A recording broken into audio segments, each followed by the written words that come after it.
You're listening to The Globalist, first broadcast on the 1st of July 2024 on Monocle Radio. The Globalist, in association with UBS.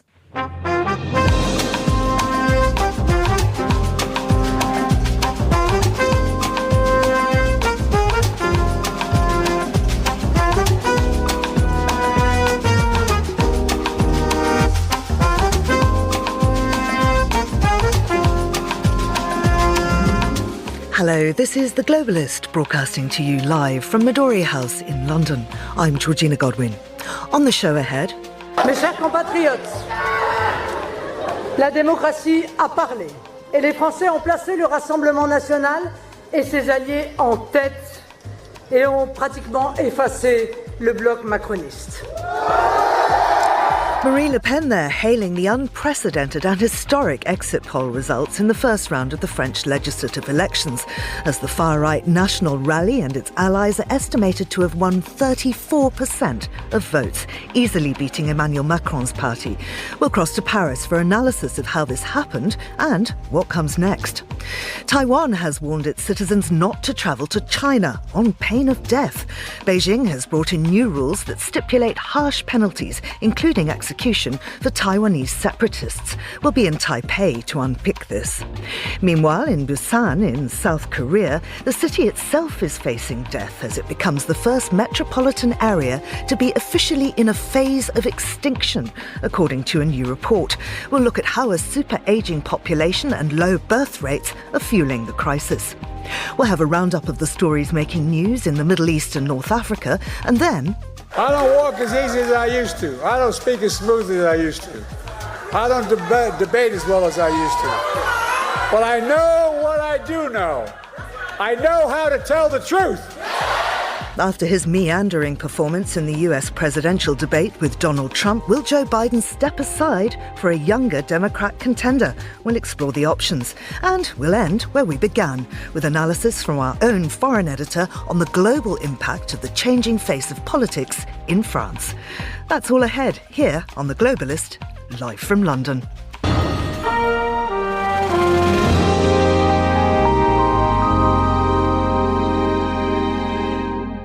First, a look at what else is happening in the news.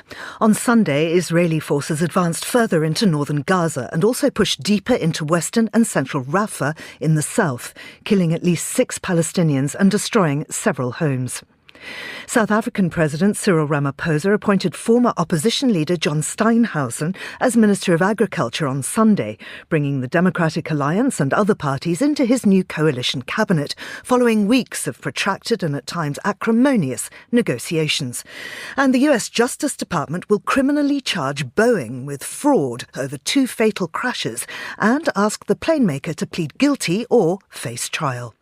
Do stay tuned to Monocle Radio throughout the day for more on those stories.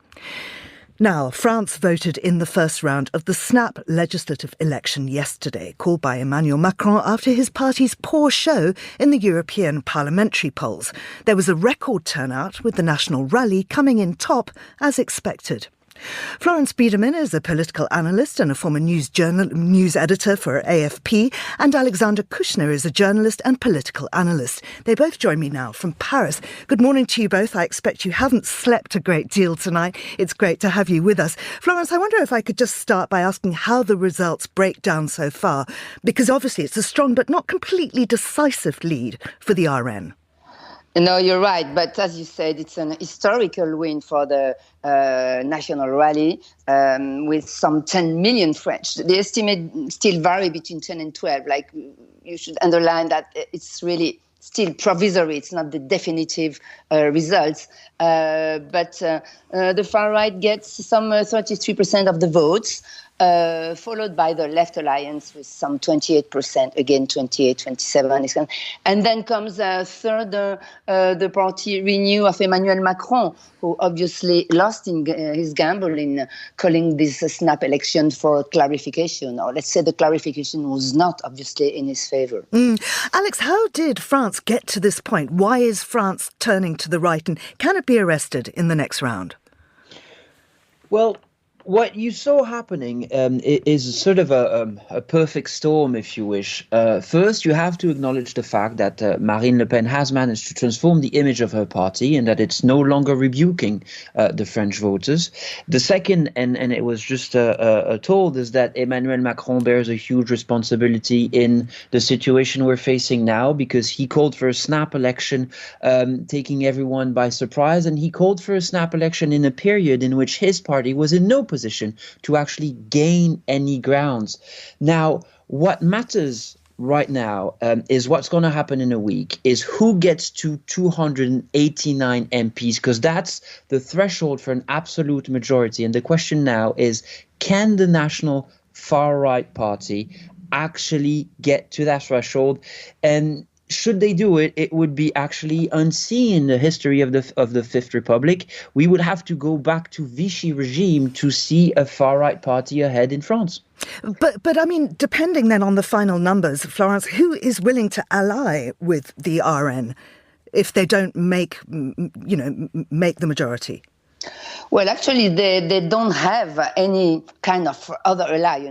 What happened is that the Conservative Republican Party president, who is, let's say, the traditional right, made an alliance with them already, although his party was against. So, which means that the total of his votes now cannot change. Like they won't have anyone to come and support them and make them win in the second round. So it will all depend now on what the other two parties will do, like parties, the Left Alliance and Macron's party, whether their candidates will accept, for example, to step aside, to give more chances to the candidate of the other party to beat Rassemblement National. So there is around like 300 seats still at stake. Like, what will happen, even if the far right is now the candidate of the far right is leading, he may well not win in the second round. So it will give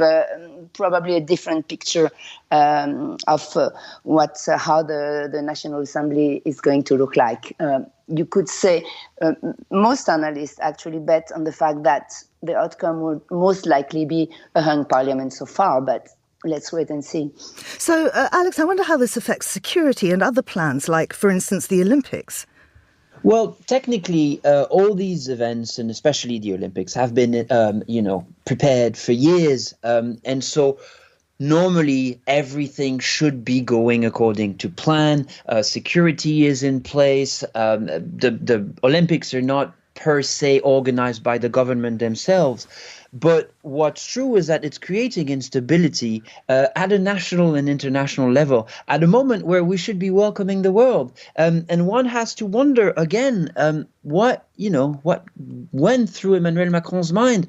What's true now is that in 3 weeks' time, we will be welcoming the world, and Emmanuel Macron might be standing next to Jordan Bardella, a far-right prime minister, to see and to show the world how much France had changed. I don't think that was his plan when he really, laid out all the plans to actually welcome the Olympics. But is there an argument that perhaps what he wants to show is that the NR just can't govern? So when it comes to the next presidential election, there is no hope for them? Well, that is one of the possible analysis. It would be a very cynical way of looking at things and saying, yes, we can go through a 2 years ordeal to show the voters that the RN is not ready. But that would mean that, first of all, the RN is not ready, which this actually campaign has shown. But it's also really not considering voters for what they are. They're not always analytical. If we look at America, for example, Trump didn't really, how could we say, show that he was ready and that he was composed and that he was fit to be president. And yet things are looking like he could be reelected come November. So this sort of very cynical way of looking at things, of saying, yes, maybe we could show they're not ready and then they'll see, is actually just putting the entire the future of France and possibly the future of Europe in jeopardy for a very ill-advised gamble. Well, let's look at the future of Europe. I mean, Florence, how does this compare to what's happening in Germany with the AfD or the Netherlands or Italy? Well, I mean, the problem now is that Macron has always styled himself as kind of an important leader in Europe. He will still say president, whatever happens, which means that even if the far right has a prime minister, he says he would stay president till the end of his mandate, which means it could maybe be kind of a counterweight. So what will happen in Europe, again, all depends on the second round, but definitely, there is this worry. And for example, the Germans are extremely worried that this wave of the far right also has an impact in France and eventually in Europe, because the National Alliance is Eurosceptic. They already stated that their aim was, to be in the European Parliament, to change Europe and not in the way of more integration. So an arrival to power of Bardella definitely would be something that would have an impact. If we reach this situation where there is a hung parliament, then they will have a limited impact on foreign policy. And Alex, I wonder if this is going to cause capital flight from France, and looking across Europe and the way it is moving to the right, where do those wishing to disinvest go? Will there be a capital flight? I don't know. Because for one reason is that the RN, from what we've seen so far, its economical program is rather liberal, although it's hard to say what its economical program is, because it's sort of already renegated 8 or 9 of its biggest claims. But what is sure is that this will have a repercussion on markets. Cost of borrowing for France will probably rise. Markets hate instability, and we are anywhere in a clear picture right now. As for those who would be willing to settle down somewhere, well, it's true that Europe is turning to the right. And in fact, ironically, in a way, it seems that today, Britain might be, or actually the United Kingdom, might be sort of a haven for progressive politics, which is a rather ironical turn of fate, if you wish. Absolutely. And finally, Florence, I wonder how this will move the French national debate and what will happen. What is the likeliest scenario in the next round?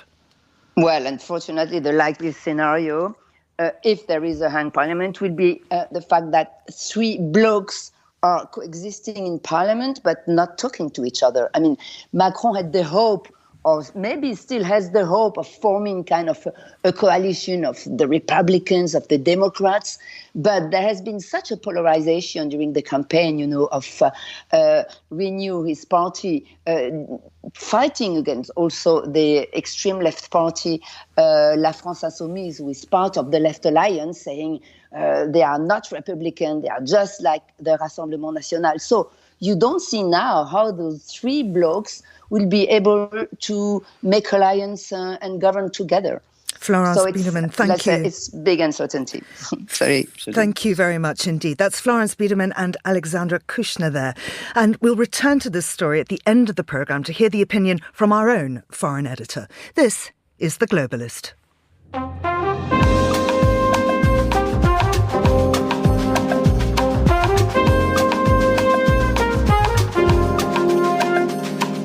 It is 14:13 in Taipei, 7:13 here in London. Now, in recent months, tensions between China and Taiwan have soared, with Beijing escalating its military activity around Taiwan, which it considers a part of its territory. President Xi Jinping says he wants to reunite the island with the mainland by force if necessary, while the democratically elected government of Taiwan says only the island's people can choose their future. The US also recently claimed in an intelligence report that China is readying its military to invade Taiwan by 2027.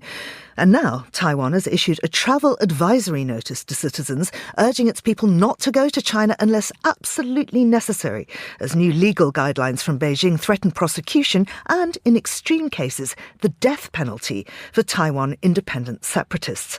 Well, I'm joined now by William Yang, a journalist based in Taipei and a Monocle Radio regular. William, it's great to speak to you again.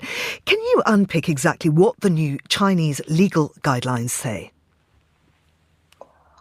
So the legal guideline basically is targeting anyone who will be viewed by Beijing as promoting or having the intention of promote Taiwan independence to basically sentence them to heavy jail sentences or, in, like you said, extreme cases, a death penalty. Basically, the guideline didn't really have a lot of real concrete substance. Instead, it's a very fear-mongering and symbolic message that is sent to mostly the current Taiwan leading government, which the Beijing always has considered as a Taiwan separatist and Taiwan independence activists for decades. But at the same time, it's also a message to the Taiwan civil society that any form of concrete support for the ruling party could land them into potential long jail sentences and to basically send a chilling effect in the Taiwan society to try to create this disconnect and also the, I think, distrust in the government. I mean, just looking at the legislation in a little bit more detail, there are things that are criminalised, like taking photographs of strategic places, ports or airports and so on. But even for carrying certain books, I wonder how easy it might be to commit the sort of crime China's talking about completely accidentally, and if this could be used by China just to simply lock up people it doesn't like. So, in fact, there have already been past cases of Taiwanese people being locked up for exactly one of the crimes that you just talked about, which is photographing key military assets. And that was a Taiwanese businessman called Li Mengju, who transferred in Shenzhen and then was immediately arrested, being accused of photographing a gathering of Chinese military, but in fact, he was simply taking a photo of the Shenzhen port, which happened to be considered also as a potential military use. So he then was given 3 years of jail, and then later was released, but not allowed to leave China 2 years after he was being released. And so that was a very clear case. And for another case was a Taiwanese activist called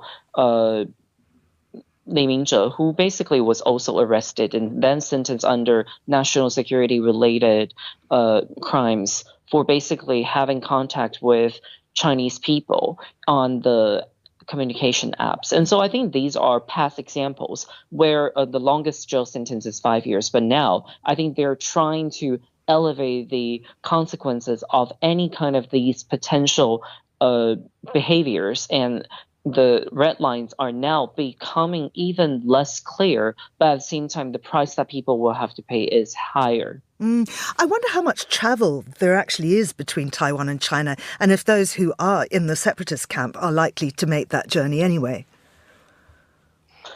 So there are still a lot of Taiwanese people, probably to more than 1 million, traveling to China on a very regular basis for business, for tourism, for also sometimes education exchange for young people. And I think this warning coming from Beijing and the new legislation will obviously deter a lot of Taiwanese people when they do their own assessment of the risks for them, potentially to violate any kind of the crimes that are listed under that new legislation. And I think the Taiwanese government's travel advisory is a response to make sure that they do what a government needs to do to warn Taiwanese people of the overall potential risks that they could face if they decide and choose to travel to China. This is very similar to a lot of the other travel advisories that have been issued by other Western governments after cases of their citizens being detained or jailed in China for very nonchalant kind of normal behaviors in the eyes of their own government. And William, if I could just ask you to briefly address this US intelligence report that China intends to invade Taiwan by 2027. I wonder how prevalent that view is within Taiwan, and if people do live in fear of such an event, or is China's saber rattling just part of the background noise now? So I think basically this 2027 deadline has been championed by specifically the military side of the U.S. government. And I think if you ask experts here in Taiwan or the government here, they would say that they're aware of the warning coming from Washington, but in their view, they are not really looking at 2027 as the timeline. If anything, they're looking at 2030, 2035 as the potential important years for China to consider a military invasion of Taiwan. And I do think that the repeated military media reporting on this particular timeline has heightened the overall concerns in the Taiwan civil society. But the saber rattling coming from Beijing, unfortunately, does become so frequent and regular that a lot of Taiwanese people are now just treating it as another warning rather than really considering the real consequences. And so I think the Taiwanese government is trying to find a balance between making sure that the civil society remains very aware of the rising possibility of China resorting to the military option against Taiwan, but at the same time, not over spreading that chilling effect or fear within the civil society to the point where people will just become very numb to these repeated warnings coming from both the Taiwanese but also foreign governments. William, thank you very much indeed. That's William Yang in Taipei there. Now, still to come on the programme. Well, I took 2 tests, cognitive tests. I aced them. He took none. I'd like to see him take one, just one. Donald Trump there highlighting the Democrats' dilemma. Stick with Biden after that shock debate performance or stay the course. This is The Globalist. UBS is a global financial services firm with over 150 years of heritage. Built on the unique dedication of our people, we bring fresh thinking and perspective to our work. We know that it takes a marriage of intelligence and heart to create lasting value for our clients. It's about having the right ideas, of course, but also about having one of the most accomplished systems and an unrivaled network of global experts. That's why at UBS, we pride ourselves on thinking smarter to make a real difference. Tune in to The Bulletin with UBS every week for the latest insights and opinions from UBS all around the world.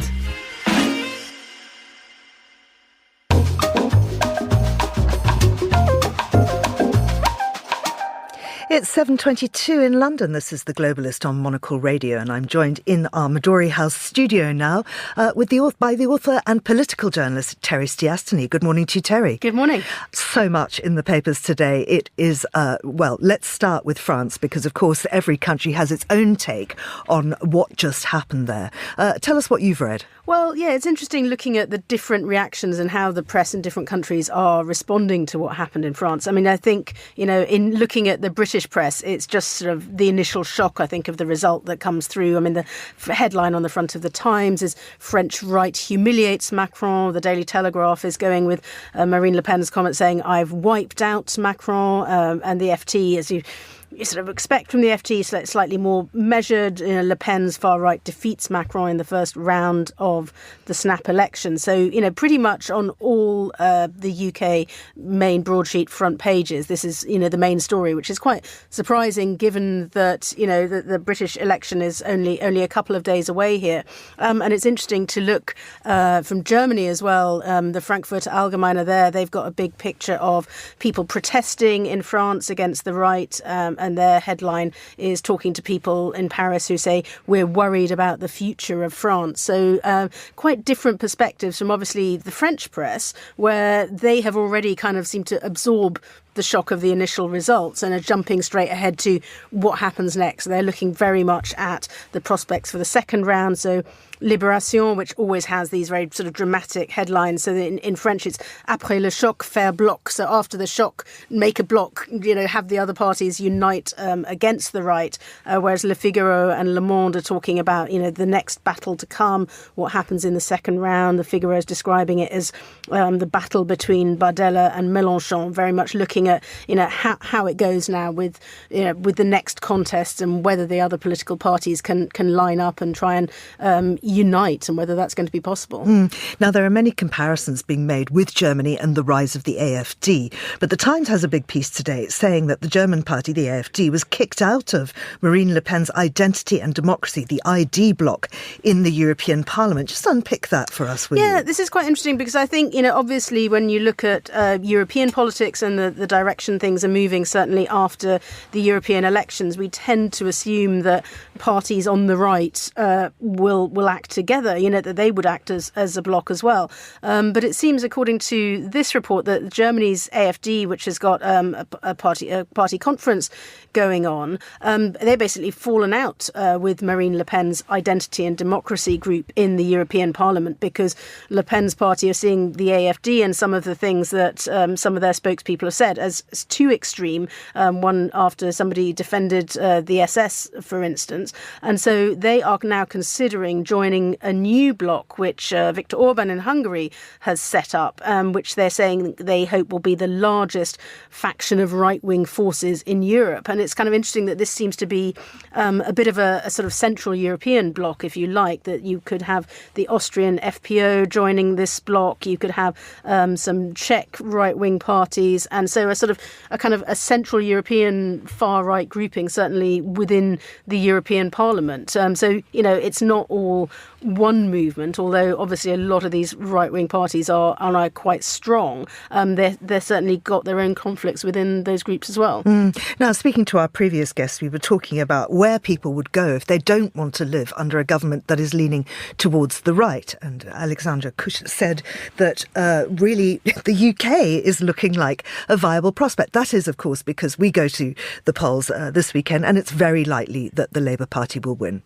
Yes, it is. Keir Starmer is, the likely next Prime Minister of the UK. But it's interesting that, Politico, for one, is reporting this morning how little many voters in the UK actually seem to know about him. Now, this is, if for people who have been following the British election campaign very closely, as I obviously have, you hear all these things. He is constantly talking about his background, his working class roots, his father was a toolmaker, his mother worked in the NHS. All of this has become, repeated endlessly. But Public First, who have done some research into this, say they found a quarter of people that they surveyed thought that Keir Starmer had worked in politics his entire life, even though he's been a barrister and a prosecutor for a long time. 62% of people thought he had never had to worry about money. 56% of people said they didn't know he supported football. All these things, which it's just interesting, the gulf between what kind of people in the political world talk about and what actually gets through to the voters is quite wide in this case. No, absolutely. And there is no doubt in this election, is there? It seems very unlikely that there is doubt in this election. Most of the forecasts consistently have Labour on about 40% of the vote, Conservatives on about 20%, Nigel Farage Reform Party pretty much catching up with the Conservatives in vote share, though of course that won't translate probably into many seats. But some of the forecasts are really predicting a huge landslide victory for Labour by Friday morning. Now, we've been reporting on Boeing in our headlines, and this is about this deal with the US. But there's another deal on the table, which is that it says it wants to buy its subcontractor Spirit for $4.7 billion. And I think this is, of course, because Spirit has faced lots of scrutiny over production quality control. And I think Boeing thinks that this may be the only way to ensure that it is up to the standards that Boeing needs, now that it's coming under so much government scrutiny. Well, yes, it's interesting. There are reports, there's sort of two things which I assume must be linked in some way, in that if Boeing is thinking of buying back Spirit, they are talking about this, this is reported on France 24 and elsewhere, that this actually would help to integrate their safety systems. And obviously safety has been, a huge concern for Boeing, and they are trying to sort this system out. And it's interesting also being reported that the US Justice Department is potentially offering a kind of a plea deal, essentially, to Boeing. And they say, well, you can either plead guilty to fraud or you can face a trial. But one of the interesting things that comes up in these reports is that the families of the victims of the Boeing crashes are very unhappy with the idea that some kind of a deal could be done for Boeing, and that they're saying that, they say they're vigorously opposing what they call a shameful new deal between Boeing and the Department of Justice. So the victims' families might say they might try and oppose this deal in court. Now, it was a huge weekend for culture, for sport, for politics, obviously. Glastonbury, the biggest music festival in the world, I believe. Yeah, and I think it's interesting looking back at the reviews of Glastonbury. So you've got very conflicting ones. If you look at both the Guardian and the Times this morning, watch the same gig by SZA, which closed Glastonbury last night. One of them gives it 5 stars and one of them gives it 2 stars. So it's obviously very subjective. But I think, there's a slight perception that Glastonbury this year, it was there were mostly a lot of big mainstreams. Coldplay were headlining Glastonbury for the 5th time. And having said, I watched a little bit of it after watching some of the football. It's a very good sofa surfing weekend if you didn't want to actually go to any of these big events. And you kind of think, I feel like I have seen a lot of this before, even though it was all lit up with kind of floating jellyfish and things like that. And I think you've got to look hard now for something that was a bit interesting and a bit different. I mean, there were some other acts at Glastonbury that weren't quite so mainstream, but it was quite hard flicking around on the different channels to try and find them. I've never actually been, but I went, but it was a very long time ago, and I don't remember any of it because I did the correct Glastonbury thing and took a lot of drugs. Pride was on this weekend, of course, too. I mean, this is a global march. Here in London, it was very obvious, and in fact, a lot of people at Glastonbury also celebrating that. Yes, I think if you were out and about in London, I was just out doing yoga and things like that, and you really did notice just sort of cycling through London, you kind of going, oh look, everyone's dressed up, everyone's really colourful, and there was a kind of sense that this was the weekend, and of course you've got Wimbledon coming up this week, when actually most people are getting out and about and enjoying themselves rather than necessarily following politics and things like that.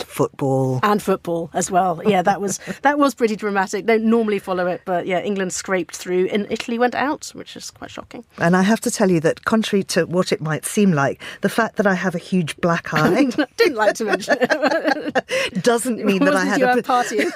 It was not partying. It was done entirely sober on Friday evening, so I had to have a very quiet weekend. Oh, well, a good one to sit on the sofa anyway. Terry Stiasny, thank you very much indeed.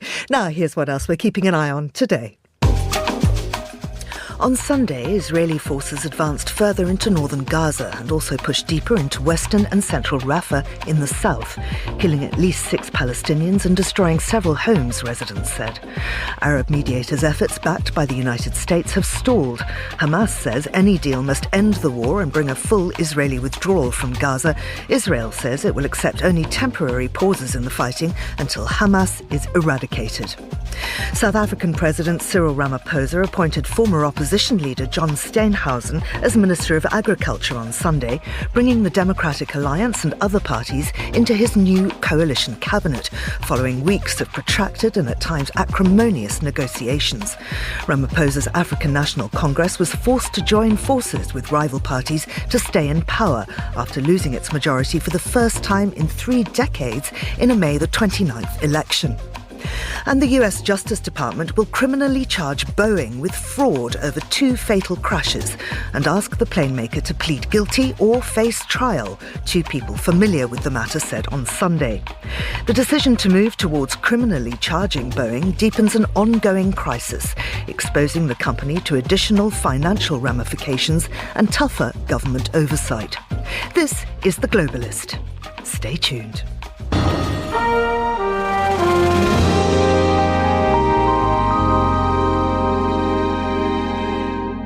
Busan is South Korea's second largest city, but a new report says it appears to have entered a phase of extinction due to low birth rates and a super-aging population, making it the only metropolitan city in that position. Well, I'm joined now by staff writer for Nikkei Asia in Seoul, Stephen Borowick. Steve, lovely to have you back on the show. I wonder if you could start by giving us a little more detail on this research paper. It was published by the Korea Employment Information Service.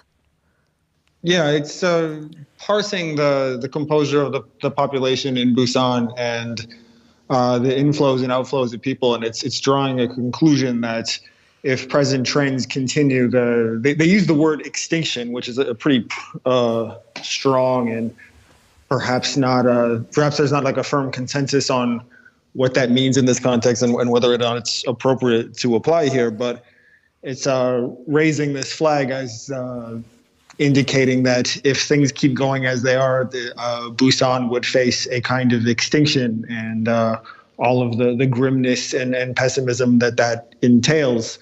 So it's a sobering read if you live in this part of the world or really in any wealthy industrialized society where people are having fewer and fewer children. And it's the kind of thing I imagine we'll see more of in the coming years. So what measures then is Busan taking to tackle this? Well, we'd have to parse like what Busan is doing and then like what's happening on the national level. I mean, on the national level, the administration of President Yoon Suk-yeol, like I think just this week, are launching a government ministry that's tasked entirely with addressing matters related to the low birth rates and the shrinking population. Just how successful they'll be in that is questionable. I mean, as we know, as analysts of this issue, and anybody who's been monitoring this knows this is like an incredibly difficult thing to change momentum on. Once people in a society start having fewer and fewer children, that tends to continue, and the really only thing that we know that tends to counteract that is allowing larger numbers of immigrants, which is something that South Korea is doing to an extent. They are really increasing the numbers of visas that they allot for migrant workers and for other kinds of temporary, international students and things of that nature. So that can provide a kind of temporary boost, a kind of temporary economic and demographic vitality. But what this country has not yet done is commit to allowing larger numbers of immigrants on a kind of permanent basis, like giving these people who come here to work paths to citizenship and the ability to put down roots on a kind of permanent basis. And I think that's kind of the next question as to whether or not they'll be willing to do that. And are neighbouring countries in the region doing any better on the population front? We know that there are fewer births, for instance, in Japan too. Japan is in a very similar place, and they're coming up with similar kinds of remediative measures in terms of like allowing more people to come on a kind of temporary basis. But, in both of these countries, these are places that have, very long-standing and very particular kinds of views of themselves. These are not customarily multicultural places like the US or the UK. So there is a kind of sense that they need to tread carefully. But just in South Korea is, the example I'm more familiar with. The current government has been a lot more provocative, and they've really sounding the alarm, and they're making pronouncements to the effect that like really needing to reckon with the fact that what they've done until now hasn't worked, and that they need to try some more bolder measures, like one of which being doing kind of what countries like in Singapore and Hong Kong have done, which is allowing foreigner workers to come in and work for less than the legal minimum wage. And there's all kinds of potential problems associated with that, just basic questions of fairness and whether or not that works under international law. But looking ahead, I think we can expect to see more of that kind of thing, more of perhaps, measures that would have seemed sort of beyond the bounds of social consensus, perhaps being introduced either by business interest groups or by the governments or by civic groups, perhaps. Stephen, thank you very much indeed. That's Stephen Borowick speaking to us from Seoul. You're with Monocle Radio.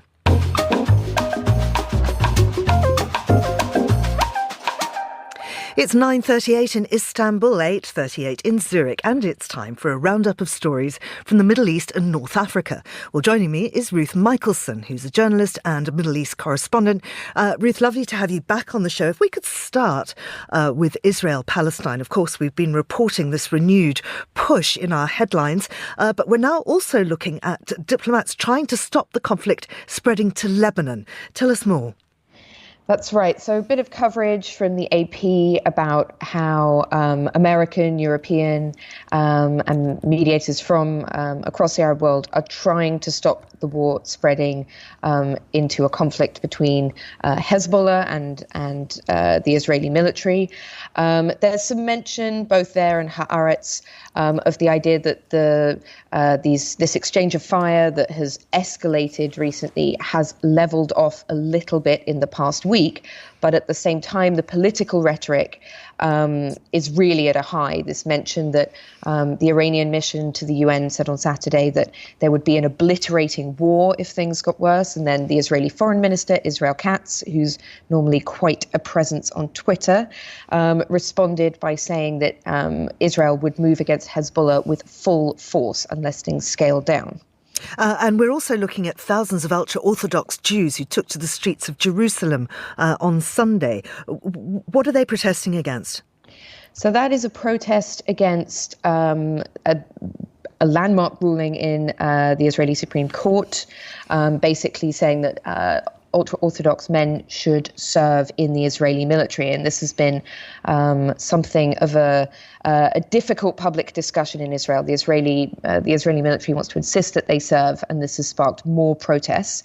There's also coverage of protests, anti-government protests of a very different nature in Al Jazeera, who mentioned that 130,000 Israelis gathered in Tel Aviv in an anti-government protest demanding that there be a ceasefire deal, a hostage deal between the Israeli government and Hamas. And they accuse Benjamin Netanyahu, the Israeli prime minister, of prolonging the war. Now, as we've been mentioning, of course, Israel is caught up with the conflict with Hezbollah in Lebanon, but Hezbollah itself controlled by Iran, and Iran had its presidential election this weekend. Record low turnout, as the New York Times explains. Yes, very comprehensive coverage in the New York Times, in the Washington Post.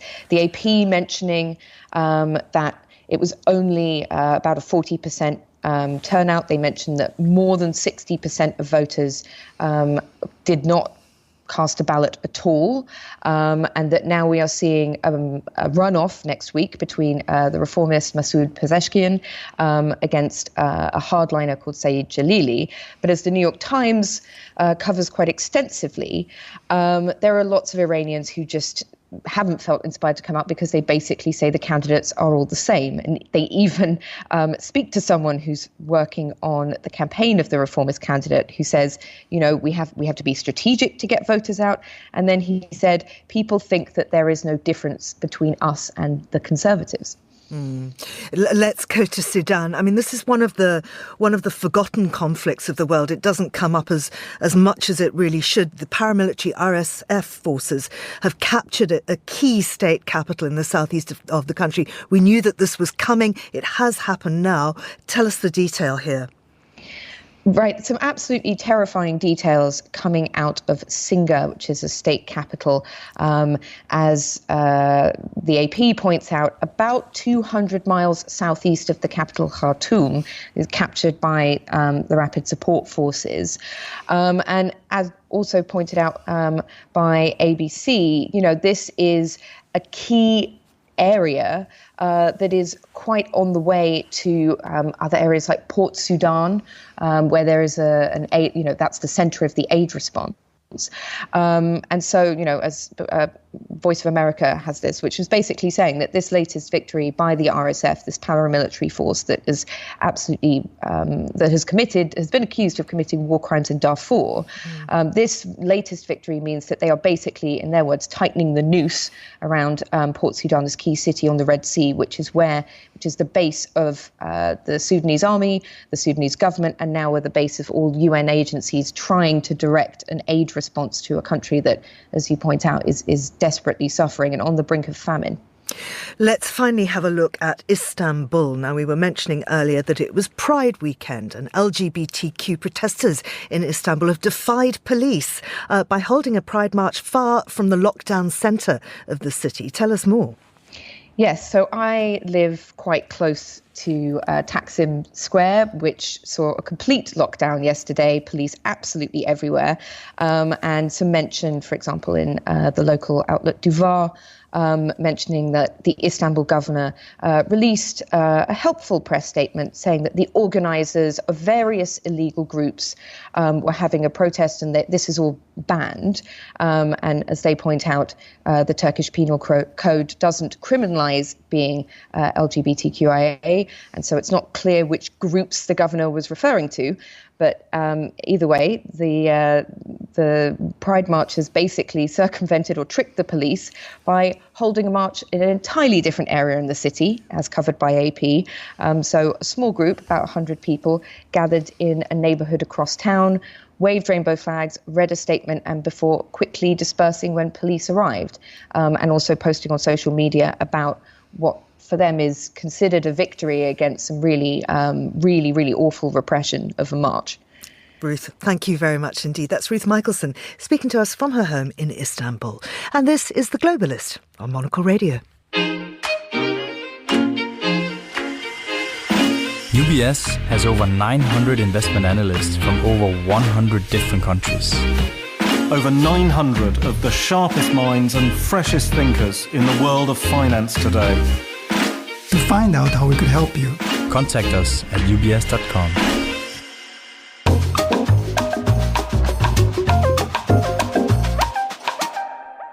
Now, before the US presidential debate on Thursday, Joe Biden had planned to spend the weekend at his Camp David retreat with his wife, children and grandchildren.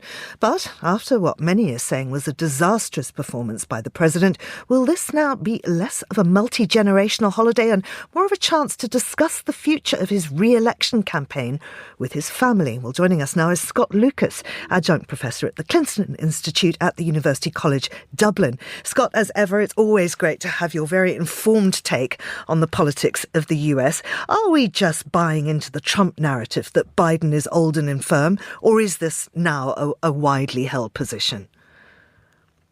I mean, it is possible to both call out Donald Trump for years of lies, including lies about Joe Biden, including the lies from the first sentence to the last sentence of last Thursday's debate, and to also say that on the evidence of that debate, Joe Biden is a frail president who was unable on that evening to put together concise sentences to knock back Trump's lies, as well as to highlight Trump's criminal behavior and his threat to the U.S. as a wannabe autocrat. You can hold both views.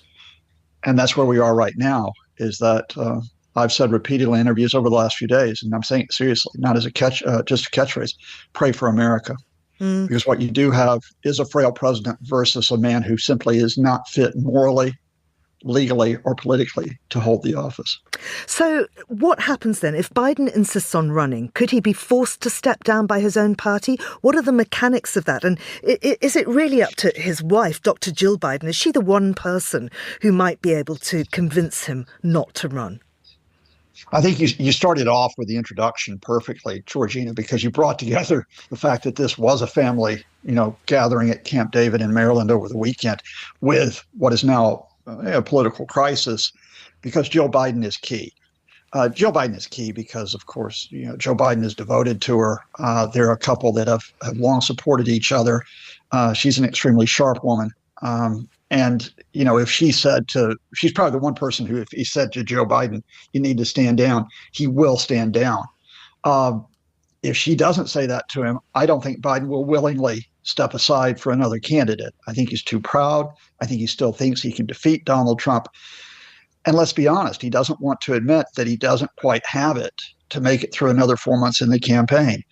So, this is the cul-de-sac that the Democrats are in. I think privately, a lot of them do believe Biden should step aside. They only have days to make this decision to get ready for the Democratic National Convention in August and for the home stretch of the campaign. Yet, a senior Democrat doesn't want to come out publicly and tell Biden he has to step aside. They would rather the president make that decision for him and go gracefully. And if he doesn't? Then I think we are facing a meltdown, not just of Joe Biden's future. I think we're facing a meltdown of the American system. And again, I say that not, for hyperbole, because I think if Biden struggles to campaign, and I think he will, given the demands, the toll that will be there for the next 4 months, he gives Donald Trump almost an open door to return to the White House. Not because people, like Trump, but because they just think Biden is too diminished to hold the job.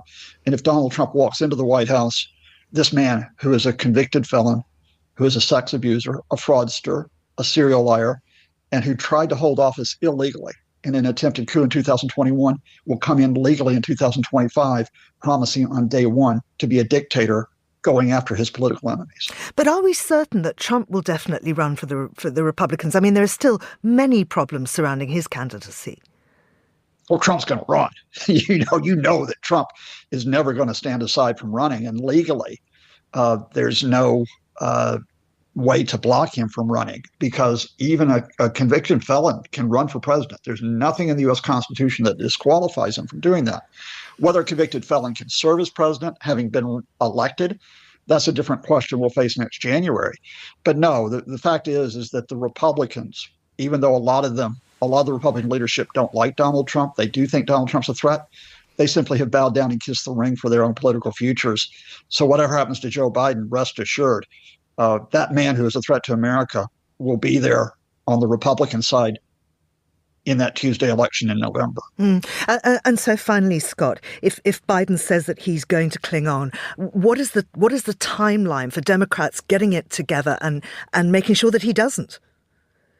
What we now look towards is August, which is the Democratic National Convention. And you really have to have a candidate in place by August, because that's your launch platform for the general election. So the challenge is that even if Joe Biden was to step aside tomorrow, you have got to agree on the Democratic replacement. You've got to give him or her that platform to be able to build momentum, to be able to focus the American media on the issues and not on the spectacle, and to take on Trump's mountain of lies. And the reality is that the logical choice to succeed Biden as the candidate, Kamala Harris, the vice president, Joe Biden's own people have kept her in the background, indeed have almost cut her off at the knees, because they have not seen her as being a successor to Biden, but as a threat to a second term for Biden.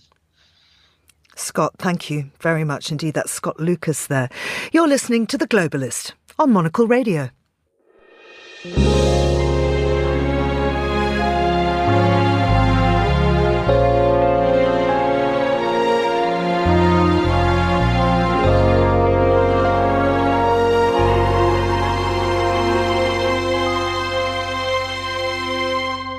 Now, continuing on from our top story on the first round of the French elections, I'd like to bring in Monocle's foreign editor, Alexis Self, for the house view of this.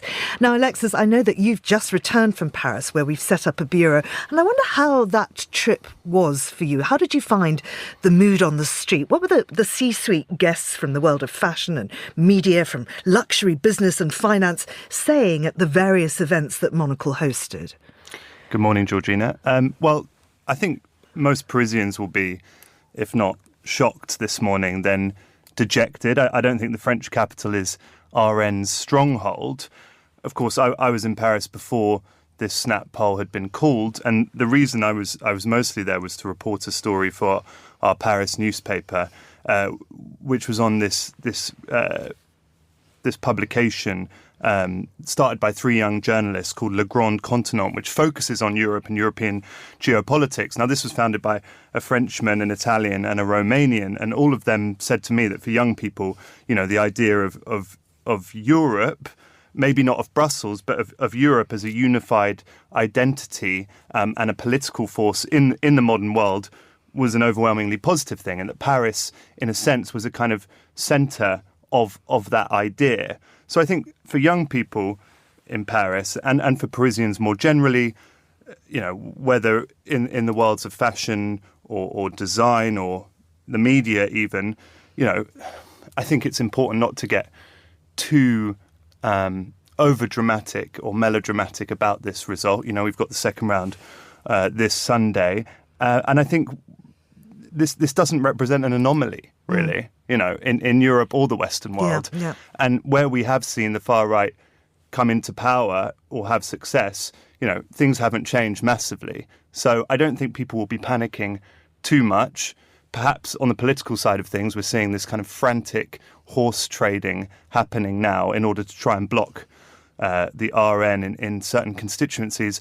But I think probably most of business leaders and most people that I've spoken to in France who kind of work in that world, I don't think this will come as a massive surprise. What about Brussels? Because in a way this came about because of Brussels, the European parliamentary poll result. What will be the impact on Brussels? Again, I don't think that Brussels will be too surprised by this. I think Macron is utterly discredited by what has happened. He's made this massive gamble, and whatever happens on Sunday, I think we can say that gamble has not paid off. So I think in terms of who we are looking at as a kind of leader or a thought leader in Europe, in Brussels, I think that person is not going to be Macron for the next few years, which leaves a kind of a gulf, a hole there. There aren't any likely candidates. I don't think Olaf Scholz has either the charisma or the popular support to fill that role. I think maybe someone like Pedro Sanchez in Spain, who's from the left wing, who has charisma, who is young, perhaps he could step in. But I think in Brussels and in Europe, I think the Conservatives, the right, we saw with the parliamentary elections that Ursula von der Leyen, who's just been appointed for another term as European Commission President, she saw the way the wind was blowing, as did the EPP, her party, and began to kind of cleave more to the far right to kind of try and court those votes. So I think Brussels, Europe, I don't think they're going to be too surprised by what's happened. I mean, that's interesting when you talk about courting those votes, because when you look at what's happened in places like Norway, for instance, where they have said, OK, we have a far-right presence. We're not going to try and say that these people are so terrible they should never be allowed in government. They have been given a chance, if you like, whereas the attitude in France is completely different. It's like we just need to keep them out at all levels. But for Norway, for Sweden too, it hasn't backfired. Yeah, that kind of cordon sanitaire that's been put up in France and Germany, I think it's a legacy of the Second World War. Obviously, these are countries where fascism has had power in the past and it's led to devastating consequences. In Scandinavia, in the Nordics, they don't have quite that exposure in recent memory to fascism. But yeah, as you said, in Norway, to a lesser extent in Sweden, in Finland, the far right has been welcomed, maybe not with open arms, into coalition government, and it hasn't been a disaster. They've had to become more pragmatic in power, as any party does, as we've seen with Giorgia Meloni in Italy. So I think the Rassemblement National have been trying to present an image of pragmatism. They've tried to kind of purge those parts of the party that were perhaps more pro-fascist or were less shy or discreet about those kind of views that I would say most of French society thinks are repugnant. And as you saw with Le Pen's speech last night, one of the first things she said was that, French citizens, people in this country will not lose their rights. Just finally, Monocle obviously has huge plans in the city. We've opened our bureau there. We're going to have wonderful coverage of the Olympics. Will this affect what we're doing? I don't think so. As I said, I think people are, which is understandable. This is a seismic result in terms of upending, history and the normal political order. But I really don't think it will change things massively. And I think as Paris remains this beacon, this hub of design. It's a growing city. New technologies are moving there. It's got a huge startup scene. I really don't think this is going to upend that at all. Look at what's happened in America. Look at what's happened in the UK, even with Brexit. It hasn't really changed too much in terms of those kind of things. Alexa Self, Monocle's foreign editor, thank you very much indeed. And that's all for this programme. Thanks to our producers Vincent McAviney, Tom Webb and Monica Lillis, our researcher George Ruskin and our studio manager Mariella Bevan, with editing assistance from Flynn Simons. There's more music on the way. The Briefing is live at midday. I'll be back in the seat for that, and The Globalist returns at the same time tomorrow. I'm Georgina Godwin. Thanks for listening.